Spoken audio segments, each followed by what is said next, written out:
Cumprimento os irmãos na graça e na paz do Senhor, que neste culto possamos estar alcançando não só entendimento da palavra, mas a devida compreensão para vivermos aquilo que estamos compreendendo e crendo.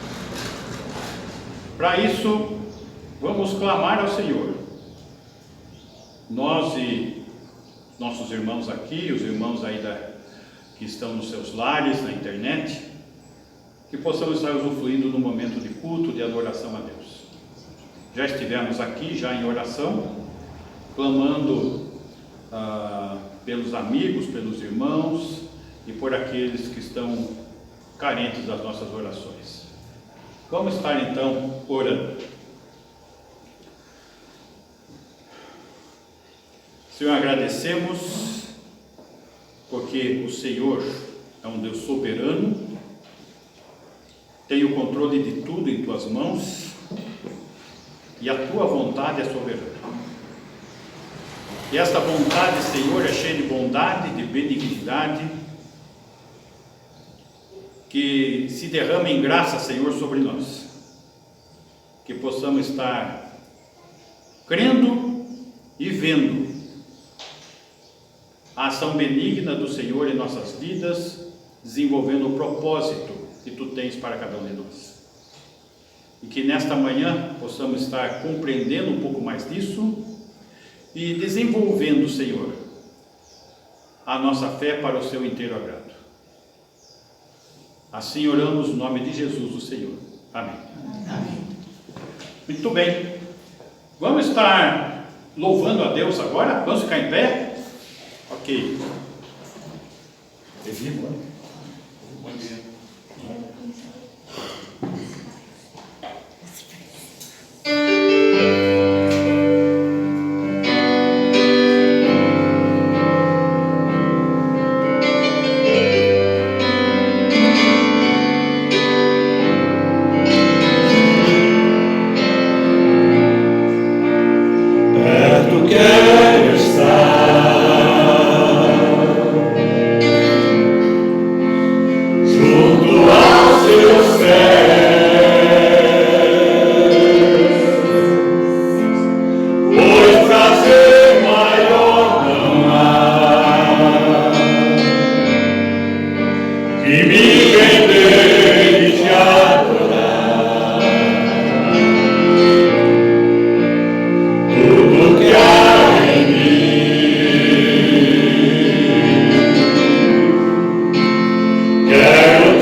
Muito bem. Hoje nós vamos estar encerrando o livro de Ruth. E o tema de nós hoje é fé na soberania e bondade do Senhor. Ou seja, precisamos ter uma fé e confiança que Deus é soberano, que tem o controle de tudo, e que essa soberania ela é exercida em bondade, em benignidade, porque Deus é amor. E o tema do livro é a soberania e bondade do Senhor transformam a tragédia individual em bênção nacional por meio da fé. No caso, na fé desta família que nós vimos, na fé de Ruth, na fé de Boaz. Ruth, uma moabita, e Boaz, um judeu temente a Deus. Tudo isso trouxe uma transformação não somente para eles, a tragédia individual, mas também em bênção nacional, atingiu até a nação, e vamos ver que até o mundo e nossas vidas hoje.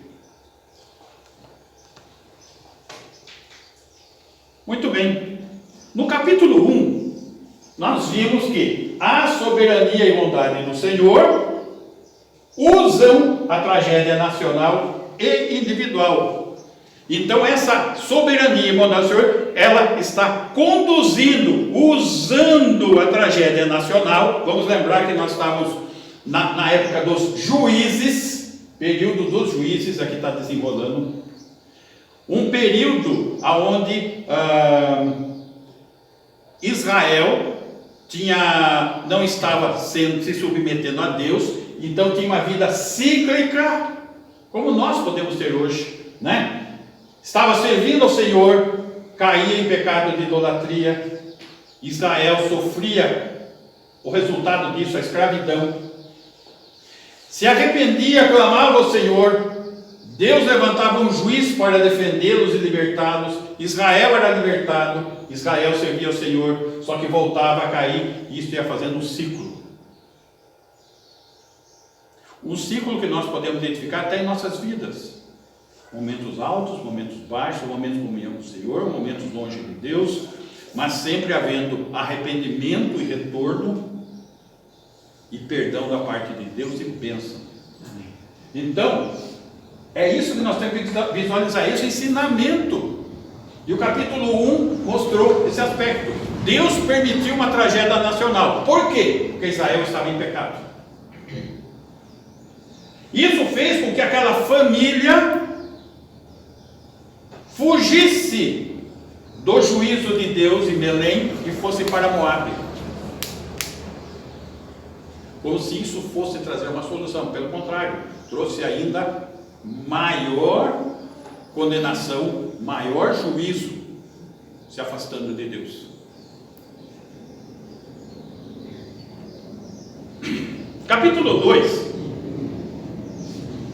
A soberania e bondade do Senhor oferecem circunstâncias de apoio, de restauração, através das circunstâncias que estavam ocorrendo. Isso trazendo um sustento para a fé de Ruth, que estava tendo uma fé resoluta, decidida. Então tudo está iniciando esse restabelecimento com a iniciativa de fé de Ruth, uma fé resoluta. Daí chegamos no capítulo 3. A soberania e bondade do Senhor mantém a expectativa da fé. Eles tinham uma expectativa de que Deus iria trazer esse ciclo de volta na vida deles. Apesar dos planos humanos serem obstáculos. Lembra que os planos humanos começaram com uma decisão errada. Sai de Belém e vai para Moabe. Depois, Noemi começa a falar para as noras, não, fica aqui. E não era isso. Depois elas chegam lá e Noemi, com toda aquela amargura de coração, acusando a Deus, não assumindo o seu pecado, mas Deus agindo através de Ruth para que ela pudesse ser restaurada. E isso foi criando uma expectativa em Ruth e abrindo os olhos de Noemi com relação a isso, uma expectativa. E isso foi desenrolando no nosso capítulo 3, onde nós vemos a fé mantendo essa expectativa. Capítulo 4. A soberania e bondade do Senhor garantem a recompensa da fé, que é esse ciclo de retornar, ser libertado e estar servindo ao Senhor, estar em paz com Ele. Então a soberania do Senhor garante a recompensa da fé resoluta de Ruth, revertendo a tragédia de Noemi em bênção nacional. Tá? Nós vamos ver a questão da bênção nacional que está no texto de hoje. Ok? Muito bem, estamos encerrando o capítulo 4. Capítulo 4, versículo 18 ao 22. São estas, pois, as gerações de Pérez. Pérez gerou Esrom. 19. Esrom gerou Arão. E Rão gerou Aminadab. Aminadab gerou a Naasson. Naasson gerou a Salmão. Salmão gerou a Boaz. Boaz gerou a Obed. Obed gerou a Jessé. Jessé gerou a Davi. Muito bem.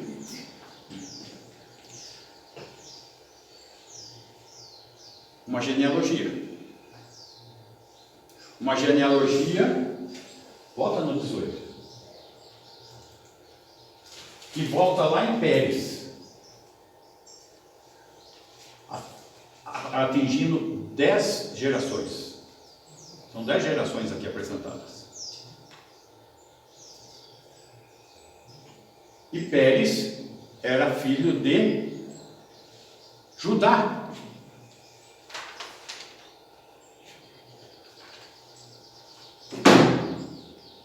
Ele é o leão da tribo de Judá. Começa lá atrás. Começa com promessas lá atrás. E nós vamos daqui a pouco olhar alguns aspectos importantes disso. Primeiro vamos dar uma visualizada naquilo que está envolvendo esta mensagem. A bênção nacional para Israel é encontrada no descendente do filho de Noemi. Vamos lembrar, porque está sendo no nosso livro, chama filho de Noemi e não filho de Ruth, por causa da lei do levirato. Então, como Noemi já era velha, aquele filho estava suprindo a ela. Tá? Nós estudamos isso durante os vários capítulos. Então esse filho de Noemi, quem é? Em quem chegou? No rei Davi, cuja genealogia é dada como testemunho do quê? Da soberania e da bondade do Senhor. E como que foi essa soberania, essa bondade demonstrada no nosso livro? Quando chegamos aqui nesse ponto, vimos que Obed, o filho do levirato, né, que deveria ser filho de Malom, correto?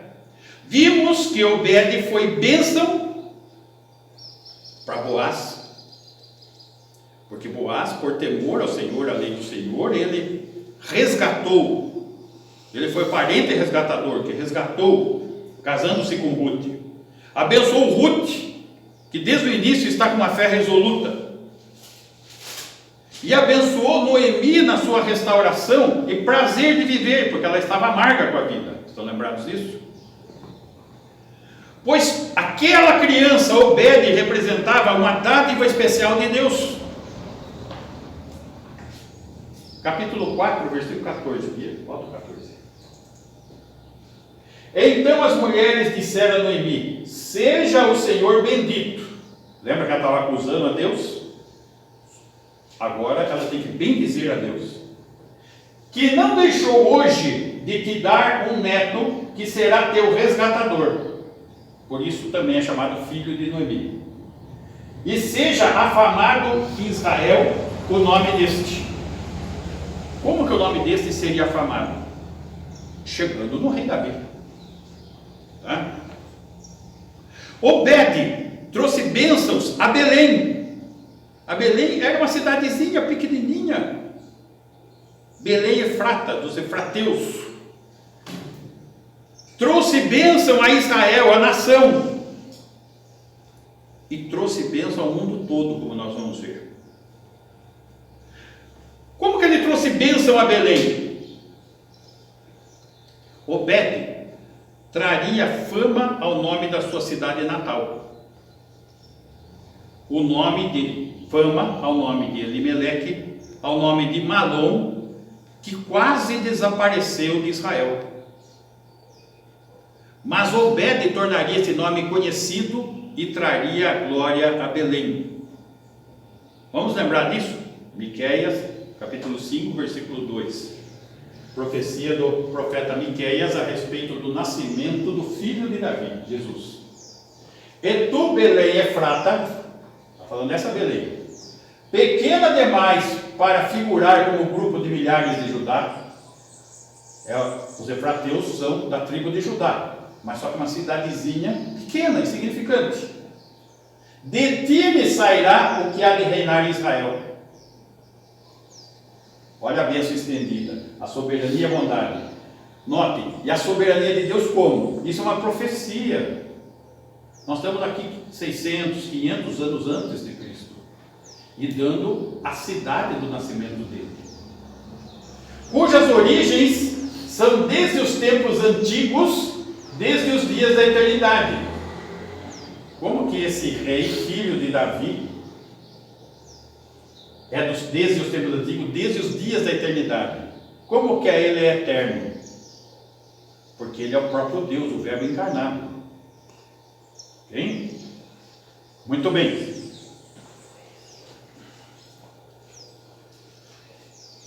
É evidente que isso ocorreu através da vida do rei Davi e de Jesus Cristo, o filho de Davi. Esse era um termo muito conhecido na época de Cristo, o filho de Davi. Era uma questão sempre levantada. Por causa do quê? Do pacto davídico. Que Deus prometeu a Davi que o filho dele teria um trono eterno, para sempre. Isso não seria possível na pessoa de Salomão. Trono eterno e para sempre. Seria possível somente naquele que é o próprio Deus encarnado, o Messias de Israel. Aí sim. Obed foi bênção também para Israel. Obed foi avô de Davi, o rei, um dos maiores governantes de Israel. Quando o nome de Davi é mencionado, normalmente nós pensamos no quê? Golias, Batseba. Esses são os dois grandes assuntos, né, que vem à mente o Davi. Agora, sem dúvida, Davi cometeu um pecado muito grande, sem a menor dúvida. Mas, sem dúvida também, ele foi um grande homem de fé. Olhando a história dele, nós vemos isso. Ele foi usado por Deus para edificar o reino a Israel. Como que foi isso? Com muitas vitórias sobre os inimigos de Israel.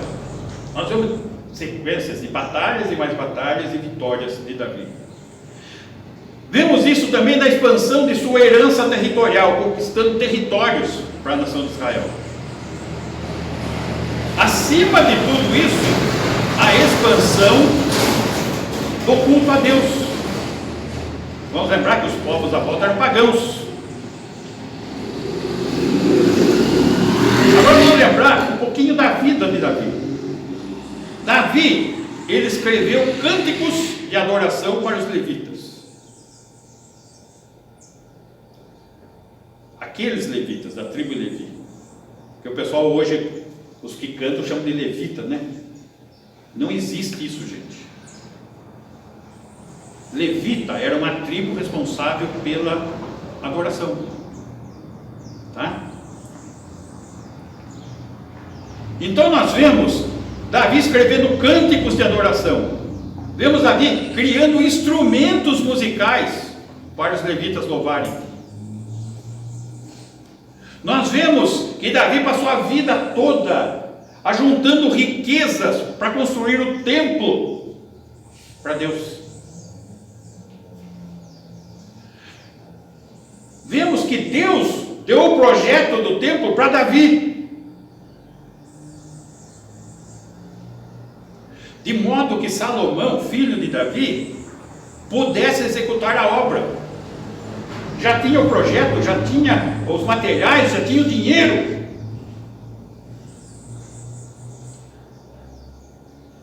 Então nós vemos que a vida de Davi foi o seguinte: se ele tivesse na mão uma harpa, ele servia a Deus. Se ele tivesse um inário, ele servia a Deus. Se ele tivesse uma funda, ele servia a Deus. Se ele tivesse uma espada, ele servia a Deus. Se ele tivesse um cetro, ele servia a Deus. A maior bênção, a maior coisa que Deus fez por Davi, não foi as vitórias das guerras, nem tampouco as riquezas para construir o templo, mas foi ser o antepassado do Messias, o filho de Davi. Essa é a maior bênção. Davi sabia que o Messias viria da tribo de Judá. Isso estava profetizado lá em Gênesis 49. Põe lá, Gênesis 49, versículo 8.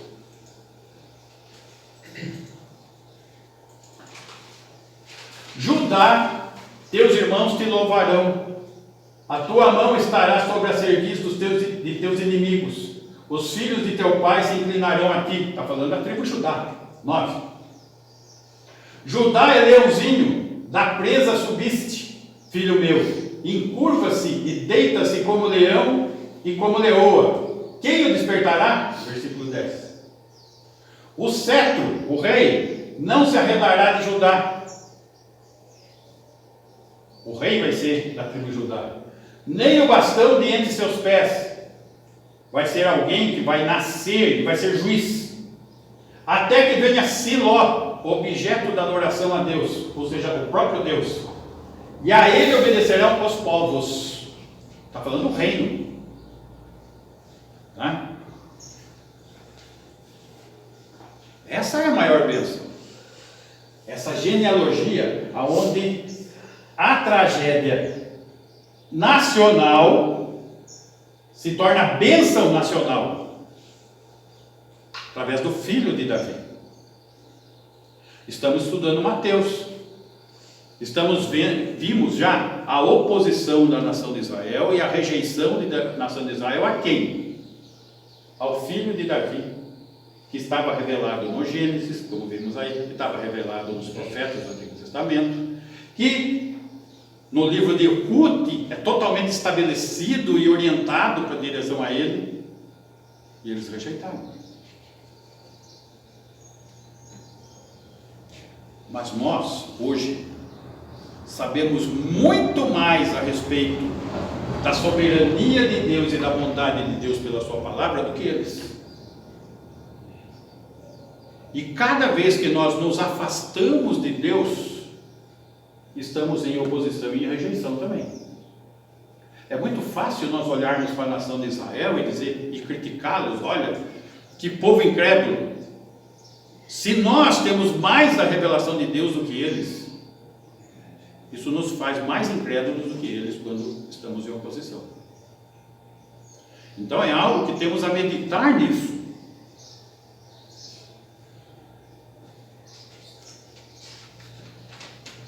Então, Davi, ele sabia que viria da tribo de Judá, mas ele não sabia de qual família seria. Quem era a família da tribo de Judá, né? Quem seria a família escolhida? E Deus escolheu quem? A família de Davi. Dali iria se levantar o Messias, o Redentor, o Resgatador. Nós estamos vendo sobre resgatador em Ruth, né? Que é sombra da obra de resgate do Senhor Jesus. Isso seria, e nesse caso, esse Redentor seria conhecido como o Filho de Davi. Essa é a maior bênção. Obed teria um filho chamado Jessé.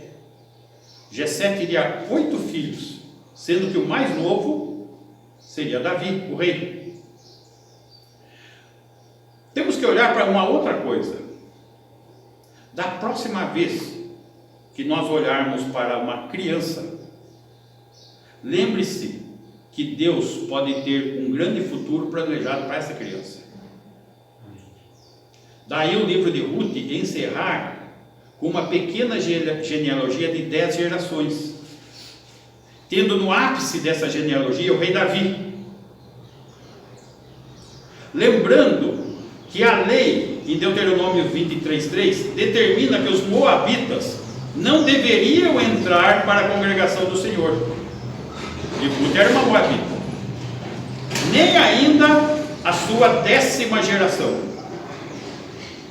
Temos 10 gerações ali. Em 10 gerações, volta lá no 18.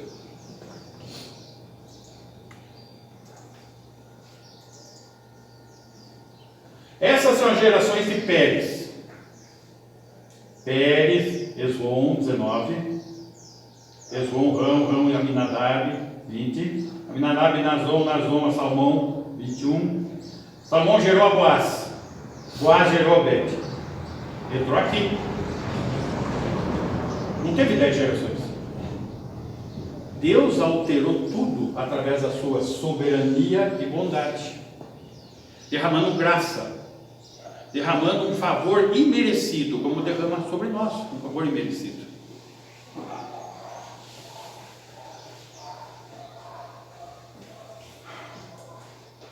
Portanto, nós não devemos subestimar o poder da graça de Deus em sua soberania e bondade.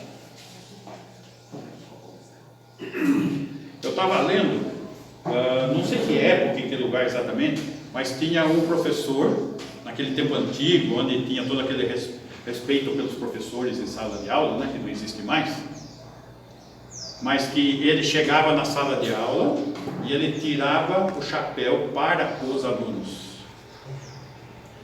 Porque ele dizia que entre aqueles alunos poderia ter algum presidente, algum futuro imperador, alguém ali. Então ele já tirava o chapéu porque uma daquelas crianças podia ser.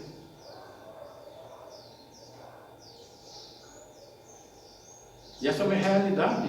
Se nós pensarmos muitas vezes dentro do nosso contexto, das nossas vidas, muitas vezes a gente estava numa situação lá atrás. E hoje está numa situação melhor, que a gente nem esperava um dia chegar. É a soberania de Deus, não deixa de ser. É a bondade de Deus. É a graça de Deus sendo derramada. Muito bem. Só que para nós compreendermos todo esse desenrolar, precisamos visualizar essa genealogia também em Mateus. Nós vimos aqui. Agora vamos comparar com Mateus, que é a mesma genealogia. Só que lá tem algumas informações que não estão aqui. Tá? Mateus capítulo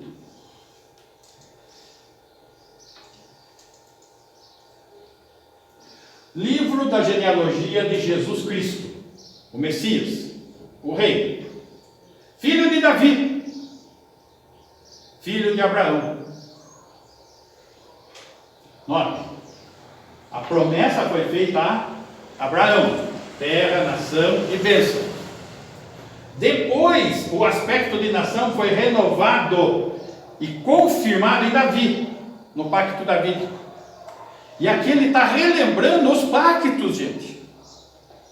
Jesus, filho de Davi, porque foi prometido a Davi, filho de Abraão, que foi prometido uma nação para Abraão.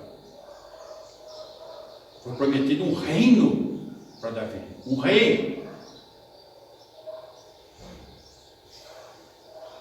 Só que tudo isso começa aonde, gente? Lá na queda do homem, onde Deus demonstra lá a soberania e bondade dele. Logo após a queda,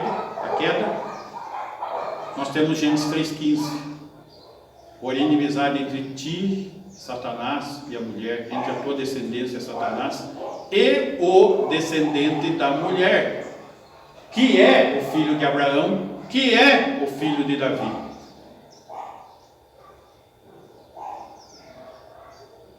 Este descendente da mulher te ferirá a cabeça, Satanás, e tu, Satanás, lhe ferirás ao calcanhar. Tudo começa lá atrás, a demonstração da soberania e bondade do Senhor, em graça.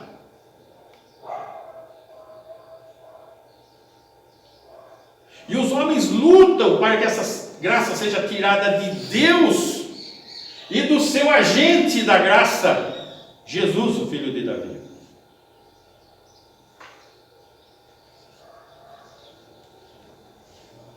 Israel não aceitou o filho de Davi. A grande massa do cristianismo não aceita, porque quando chega em Gênesis 3,15, eles dizem que é Maria. Mas a promessa foi feita a Abraão, foi feita a Adão, foi feita a Abraão, foi feita a Davi. Gálatas 3,16.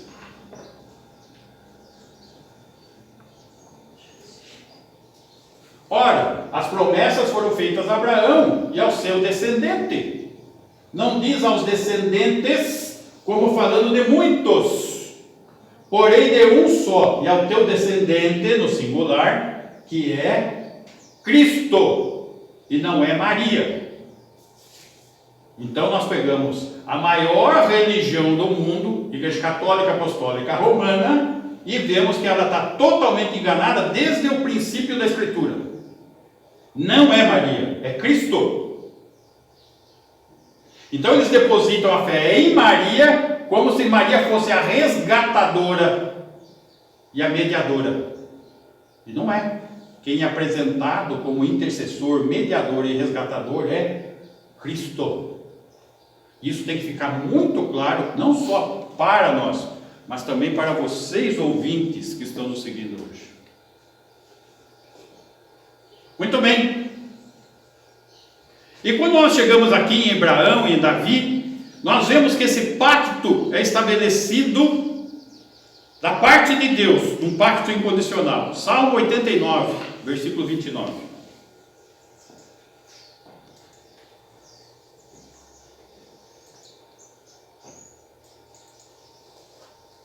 Farei durar para sempre a sua descendência e o seu trono como os dias do céu. Deus falando para Davi.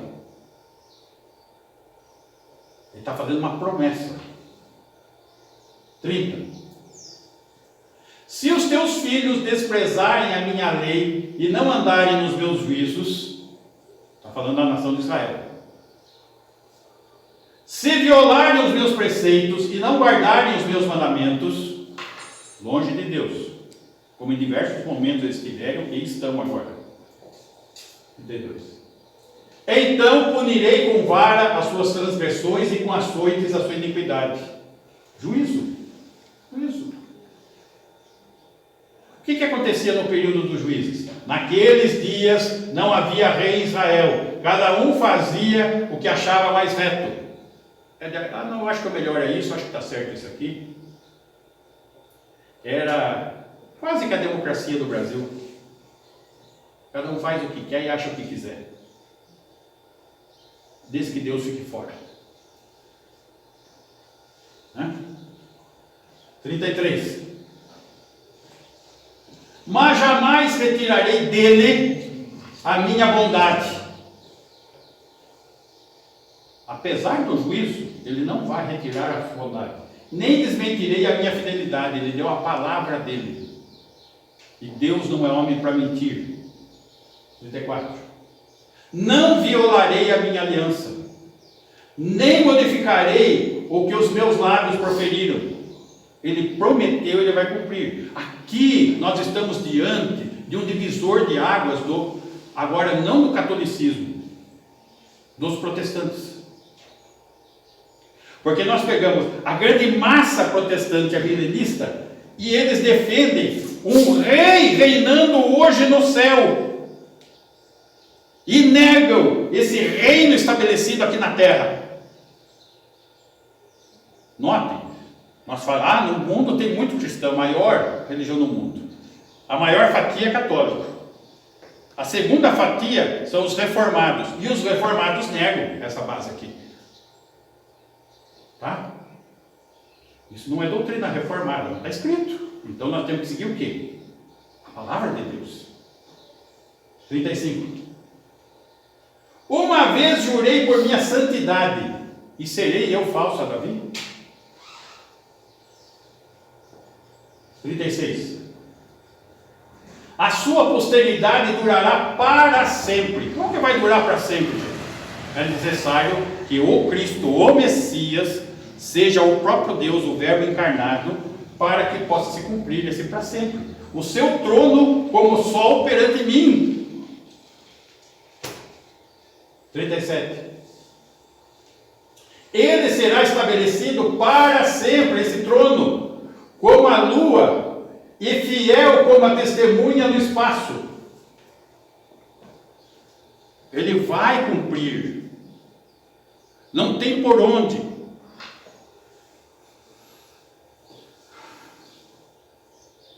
Hebreus, capítulo 6, versículo 13.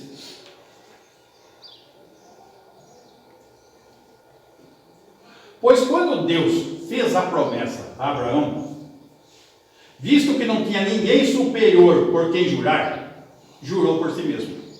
Note, tem duas coisas envolvidas aqui. A promessa a Abraão e a palavra dele, que ele jurou por si mesmo. É a garantia, é o penhor. O que vai garantir que ele vai fazer o que ele prometeu a Abraão? Ele jurou por si mesmo. Então tem duas coisas em jogo aqui: o que ele prometeu a Abraão e a sua palavra. Certo? Versículo 18.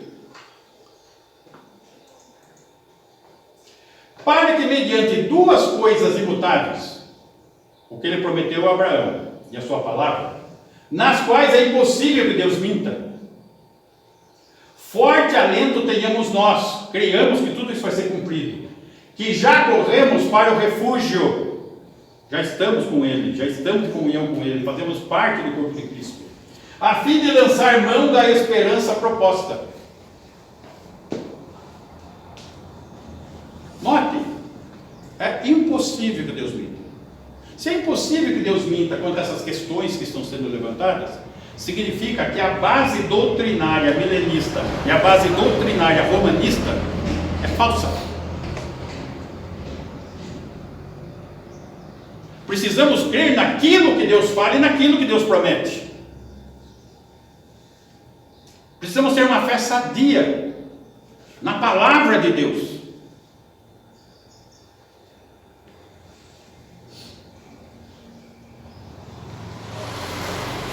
Mateus, volta lá, capítulo 1.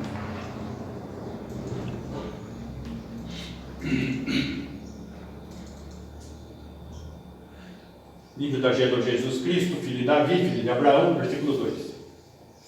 Abraão gerou Isaac a Jacó, Jacó a Judá e a seus irmãos. Até aqui não está lá no texto de Ruth. 3. Judá gerou de Tamar a Pérez.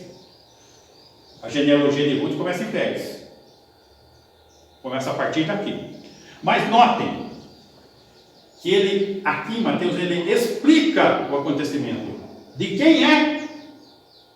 De Tamar. Quem é Tamar? ela havia casado com o filho de Judá. O filho morreu. Ela pediu a lei do levirato. Casou com outro filho. O outro filho não quis gerar filho com ela, lançava semente na terra. Daí Judá falou para esperar o terceiro filho ter idade para casar. O terceiro filho atingiu idade para casar e ele não deu em casamento para ela. O que ela fez? Foi lá na porta da cidade, se vestiu de prostituta, ocultando o rosto, e Judá gerou um filho com ela sem saber que era ela. Depois, quando ela foi acusada, escuta, ela está grávida. Como que ela está grávida? Viúva. De quem que é esse filho? Só que quando ela pegou os pertences de Judá como garantia, quando se prostituiu, quando levantou a acusação, ela levou os pertences dele. Aí, ela fez de maneira errada ele cumprir a lei do levirato, gerou um filho na família. E é esse filho da prostituição, é o Pérez. Notem, Deus ele não quer ocultar os pecados. Ele quer demonstrar a sua soberania e bondade e resgatar essas pessoas do pecado e poder trazer bênção, assim como foi com o Noemi. 4. Arã, Abinadab, Naasson, Salmão está lá no outro, né? 5. Salmão gerou de Raabe. Lá aquela prostituta de Jericó, que se converteu. Quem casou com ela? O Salmão. Quem nasceu desse casamento? O Boaz, o nosso herói. Estão vendo? Soberania e bondade do Senhor. Levando graça. E graça é favor imerecido. Alguma dessas pessoas mereciam? Não. Mas Deus está usando, está resgatando, está transformando? Está. E Obed gerou Jessé, o pai de Davi. 6. Jessé gerou o rei Davi, e o rei Davi a Salomão, da que for a mulher de Urias. Ainda ele explica que é aquela lá, é daquela, da outra.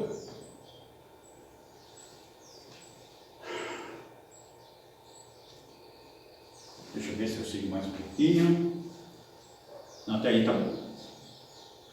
1 Crônicas, capítulo 17, versículo 11, para entender o desdobramento genealógico, de genealogia. 1 Crônicas 17, 11. Há de ser, olha Deus fazendo a promessa para Davi: quando os teus dias se cumprirem e tiveres que ir para junto de teus pais quando você morrer, então farei levantar depois de ti o teu descendente. A promessa que foi feita para Abraão, a promessa que foi feita para Adão. O descendente, que será dos teus filhos, olha o plural aqui, filhos, não seu filho, seus filhos, no plural. Isso é muito importante, gente, para entender o cumprimento da promessa de Deus. Quem são os filhos de Davi? Natã e Salomão. De Natã, nós temos a genealogia que chega em Maria. De Salomão, aqui chega em José. Dos teus filhos, e estabelecerei o seu reino. O reino já foi estabelecido? Não. Os filhos foram gerados? Foram. A descendência desses filhos já aconteceram? Já. O filho de Davi já esteve aqui nesse mundo? Já. Mas ele prometeu que volta para estabelecer o reino. Esse reino não é o reino dos nossos corações, como dizem. Ah, Jesus reinando em mim. Não está isso na Bíblia, gente. O que está na Bíblia é isso aqui. Não confundir rei com senhor. Jesus é o Senhor da minha vida, do meu coração. Ótimo, isso sim, isso é igreja. Agora, rei de Israel é outra coisa.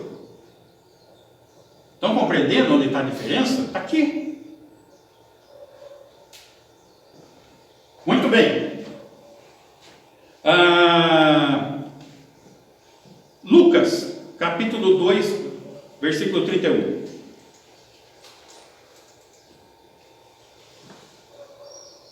Lucas 2? Será que eu não estou errado? Deixa eu ver aqui.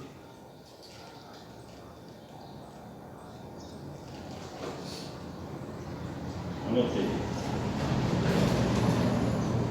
3:31.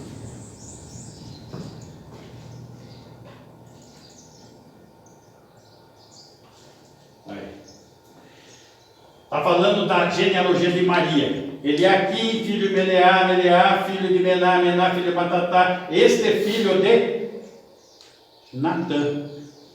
Dos teus filhos, está lá em Crônicas. Filho de Davi. Bem claro, né? Bem claro. Muito bem. Com isso, nós chegamos aqui diante de uma genealogia de sangue e uma genealogia legal. A de Maria de sangue e a de José legal. Muito bem. Só que eu quero que vocês visualizem os aspectos proféticos do sangue e os aspectos proféticos da lei. Tá? Vamos ver os aspectos proféticos do sangue. Isaías 7,14. Profético. Lá em Isaías, 700 anos antes de Jesus. Portanto, o Senhor mesmo vos dará um sinal. Não é natural, um sinal, um milagre. Eis que a virgem conceberá e dará à luz um filho, e ele chamará Emanuel, Deus conosco. A virgem. Essa virgem não poderia ser qualquer virgem. Tinha que ser o quê? Da tribo de Judá. Tinha que ser não só da tribo de Judá, mas descendente de Davi. Né? Essa virgem é quem? A mulher, lá de Gênesis 3,15. Certo? Deus conosco. O verbo encarnado. E esse Deus conosco, ele é Deus homem. Isaías 9,6. Porque o menino nos nasceu. O menino nasceu? Já nasceu. Um filho se nos deu. O filho foi dado? Já foi dado. O governo está sobre seus ombros? Não, ele não está sentado em Jerusalém reinando. Essa parte ele cumpriu ainda.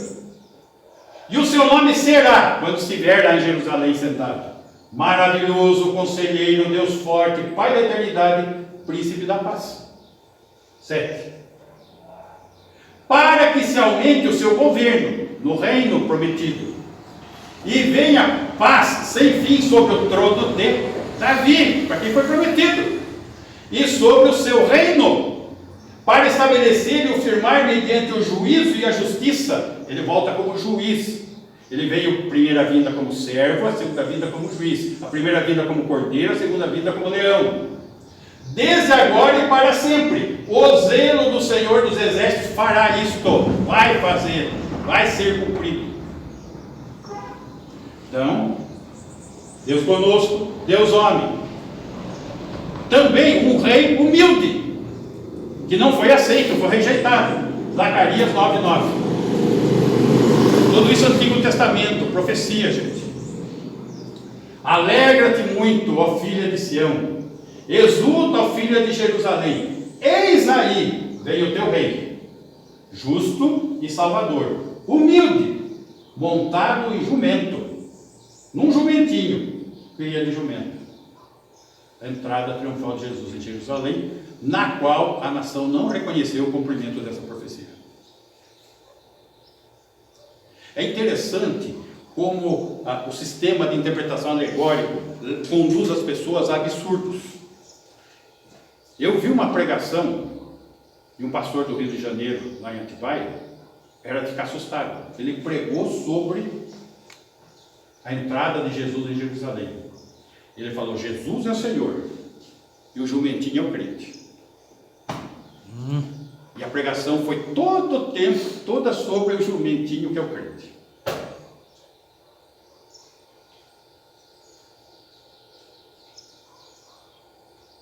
Como que faz, gente? Nós não podemos dar asas à nossa criatividade fora da palavra de Deus. Fazer da palavra de Deus um trampolim para fazer afirmações absurdas. Deuteronômio, capítulo 18, vai falar sobre o profeta. 18, 15. O Senhor teu Deus te suscitará um profeta do meio de ti, de teus irmãos, semelhante a mim, a ele ouvirás. Quem está falando? Deuteronômio, Moisés. Ele está prometendo um profeta semelhante a Moisés. Interessante que o povo judeu se vangloria da lei mosaica, Moisés, o que Moisés fez, o que Moisés foi, sim, é muito importante, mas é sombra de algo maior. Ele é sombra de um profeta maior do que ele. Versículo 19. De todo aquele que não ouvir as minhas palavras, que Moisés estava declarando naquele momento, que ele falar em meu nome, ele é profeta, disso lhe pedirei contas. E Deus está pedindo conta. Toda incredulidade fica debaixo do juízo de Deus, debaixo do juízo da própria lei mosaica que condena. Note, Jesus, nós estudamos Hebreus já, e Hebreus ele é apresentado como o quê? Profeta, sacerdote e rei. 3 ofícios: profeta, sacerdote e rei. Vamos antecipar esse ponto aqui. Aqui profeta, aqui rei e sacerdote. Zacarias 6, 12 e 13.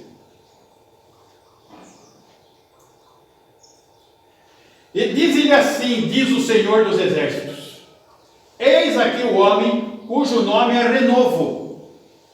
Guardem esse ponto aqui que nós vamos ver mais dados sobre isso. Ele brotará do seu lugar, edificará o templo do Senhor.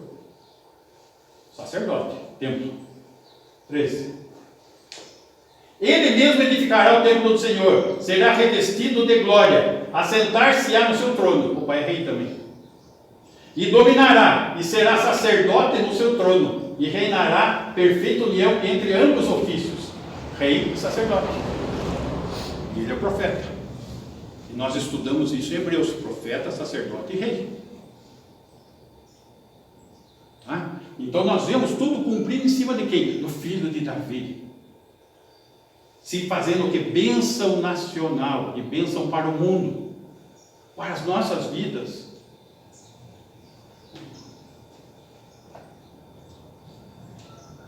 Encerrando esse lado de cá, Lucas 3, 23.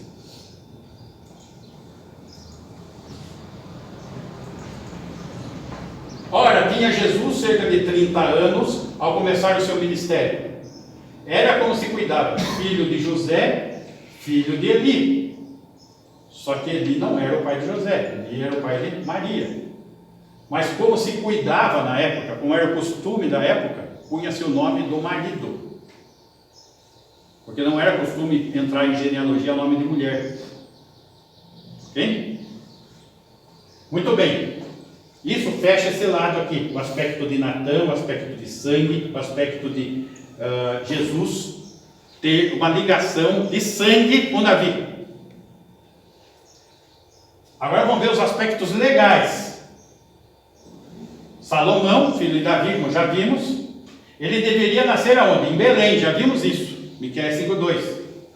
Ele deveria ser o quê? Um rebento, vimos agora um rebento, um renovo. Vamos ver isso daí. Um rebento de Jessé. Isso está sendo profetizado. Tá? Isaías 11:1.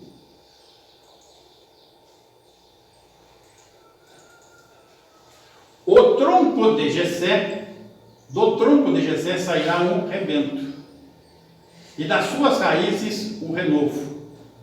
Vocês já viram, tem eucalipto plantado ali em cima. Uma árvore de eucalipto, que você corta. Aonde nasce o rebento, o renovo? No tronco, brotinho. Mas esse rebento, o renovo sai da onde? Da raiz. Porque ele não está entrando na existência do mundo, porque é Deus encarnado, é o Filho de Deus, Jesus Cristo. Então ele nasce da raiz, ele não nasce do tronco. Está falando de Jesus Cristo. Compreenderam? Então, o rebento de Jessé está ligando com o nosso texto em Ruth, com Obed, o filho dele, Jessé. O renovo justo, Jeremias 23:5.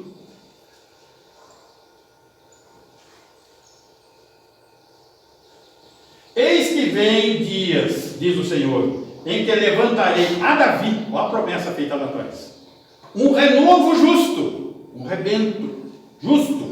Não há justo nem sequer um, só que esse nasce santo. Esse nasce sem o pecado, porque ele não é gerado por outro homem que transmite o pecado. Por isso, o dogma dos santos está errado, porque não existe possibilidade de alguém nascer santo, gente. Todos nascem contaminados pelo pecado. Somente o unigênito, o único gerado pelo Espírito Santo é capaz de nascer santo. Por isso ele é justo, renovo justo. E rei que é, ele é rei, reinará, ele vai cumprir isso, e agirá sabiamente, e executará juízo e justiça na terra. Opa, não é no céu, não é no trono que está a destra do Pai lá no céu, não, é na terra.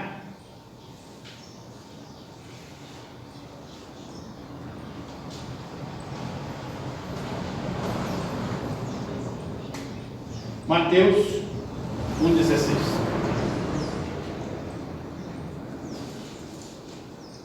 E Jacó gerou a José, marido de Maria, da qual nasceu Jesus, que se chama o Cristo, o Messias. Detalhe: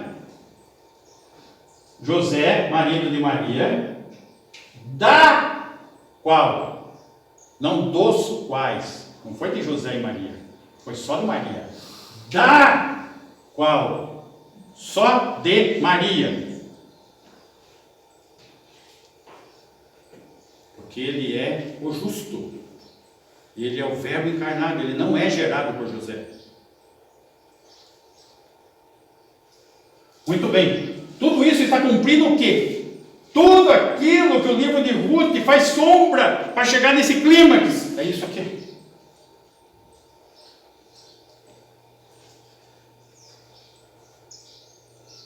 Só que nós estamos agora no momento dos parênteses. Tudo isso de reino não está diretamente prometido para nós, a igreja. Para nós é prometido que é uma pátria celestial.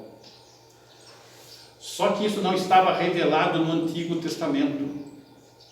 Não tinha essa revelação. Efésios capítulo 2, versículo 13.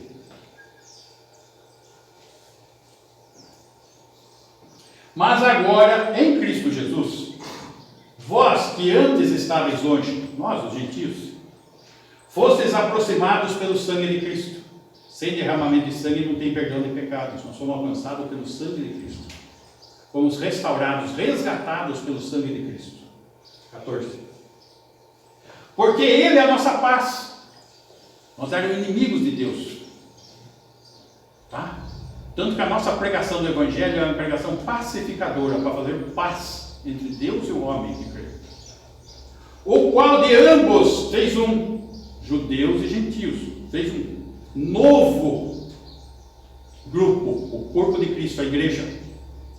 E tendo derribado a parede de separação que estava no meio, a inimizade, tirou a inimizade. 15. Aboliu na sua carne, ou seja, ele tomou sobre si todos os nossos pecados, a lei dos mandamentos na forma de ordenanças, porque a lei nos condenava, para que dos dois, judeus e gentios, criasse em si mesmo um novo homem, nascido de novo, fazendo a paz. A igreja. Capítulo 3, versículo 8. A mim, o menor de todos os santos, Paulo falando a respeito de si próprio, me foi dada esta graça de pregar aos gentios. Ele é o apóstolo dos gentios. O evangelho das insondáveis riquezas de Cristo, do Messias. 9.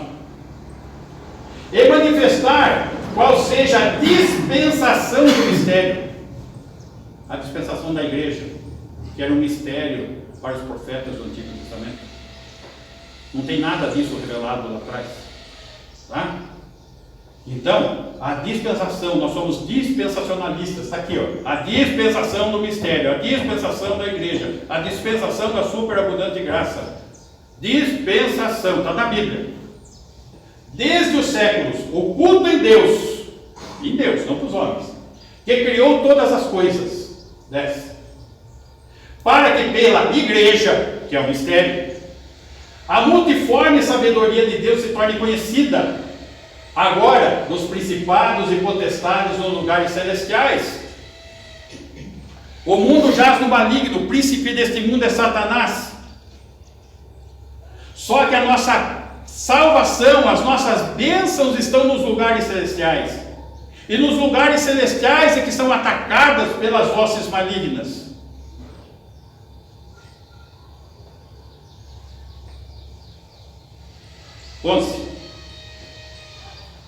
Segundo o eterno propósito que estabeleceu em Cristo Jesus. Olha só, esse propósito que está tudo, que está acontecendo, está debaixo da sua soberania. Não é porque não deu certo da nação de Israel aceitar Jesus como seu Messias, veio um plano B, que é a igreja. Não é isso. Eterno propósito estabeleceu no Messias Jesus, nosso Senhor. Deus é soberano. Ele não perde o controle hora nenhuma de nada. 12. Pelo qual temos a ousadia e acesso com confiança mediante a fé nele. Jesus é o nosso sumo sacerdote. Através de Jesus temos acesso direto ao trono da glória do Pai. Cada vez que oramos, a bênção sendo derramada. Começou lá com a Ruth, o Boaz, com o Obed, chegou no rei Davi, chegou em Jesus Cristo, chegou em nós. Soberania e bondade. Deus conduzindo tudo até cada um de nós. Mas esse reino ainda será estabelecido. Apocalipse 19, 6. Estamos encerrando. Então ouvi como voz de numerosa multidão, como de muitas águas e como de fortes trovões, dizendo: Aleluia! Glorificado seja Deus, pois reina o Senhor, nosso Deus, o Todo-Poderoso. Está falando do reino milenar. 8. Volta no 7, por isso. Alegremos-nos, exultemos e demos-lhe a glória, porque são chegadas as bodas do Cordeiro. Nós somos a noiva, a igreja. Jesus é o noivo. Chegou o casamento, cuja esposa já é esposa. Então, no reino milenar, já é esposa. Assim mesmo já se ataviou. A igreja já é esposa. Ele está vindo implantar o reino com a esposa. Então a doutrina pós-milenista deitou aqui, acabou. Ele está voltando com a esposa. Ele não está vindo buscar a esposa. Está vindo com a esposa. Estão entendendo? 8.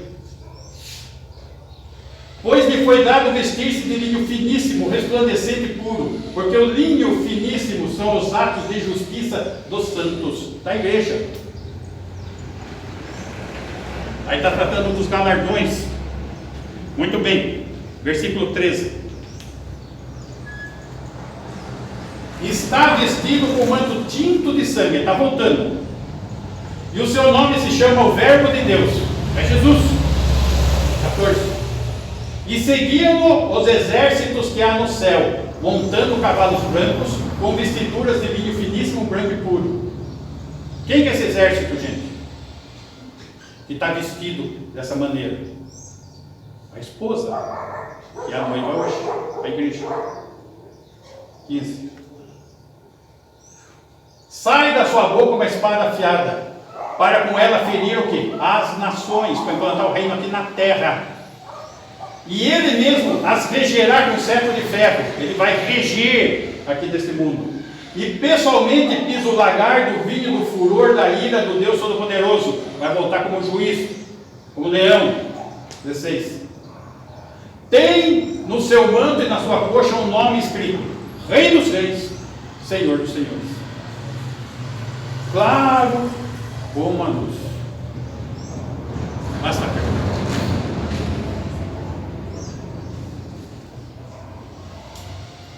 A soberania e a bondade do Senhor. É necessário o quê? Fé. Mas uma fé com conteúdo. Uma fé crendo no que Ele prometeu. Não de frutos da construção de mentes geniosas aí. É o que está na Bíblia. Precisamos crer nisso. Aguardar por isso.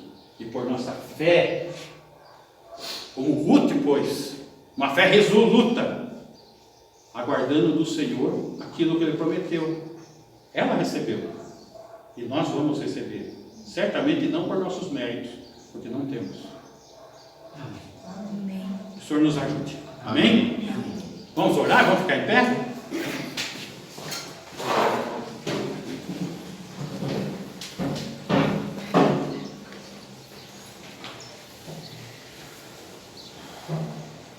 Renata, faz uma oração para nós. Senhor Deus, obrigada por mais esse domingo, né? Estamos aqui todos reunidos. Que o Senhor possa estar nos ajudando, dando cada vez mais entendimento, mais sabedoria, né? Para podermos seguir em frente, né? Nos caminhos do Senhor. Oro por todos os irmãos, né? Por todos, por saúde, paz, né? Possamos ter uma semana abençoada. Agora, em nome de Jesus. Amém. Amém.